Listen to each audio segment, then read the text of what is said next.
Cricket ఆడిన మొదటి సంవత్సరం ఏది? క్రికెట్ మొదటిగా ఏ దేశం ఆడినాయి? క్రికెట్ ఫస్ట్ బ్యాటింగ్ చేసింది ఎవరు? క్రికెట్ ఫస్ట్ బాల్ విసిరింది ఎవరు? క్రికెట్ ఫస్ట్ ఆడిన స్టేడియం ఏది? క్రికెట్లో ఫస్ట్ 50 రన్స్ చేసింది ఎవరు? క్రికెట్లో ఫస్ట్ 100 రన్స్ చేసింది ఎవరు?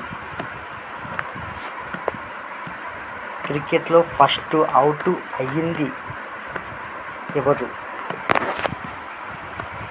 ఫస్ట్ క్రికెట్లో మొదటిగా స్కోర్ ఎంత చేసినారు? ఫస్ట్ క్రికెట్ మ్యాచ్లో ఎవరు గెలిచారు? వీడియో చూసిన వాళ్ళకి కృతజ్ఞతలు. వీడియో నచ్చితే లైక్, షేర్, సబ్స్క్రైబ్ చేయండి. కామెంట్ చేసిన వారికి ధన్యవాదములు.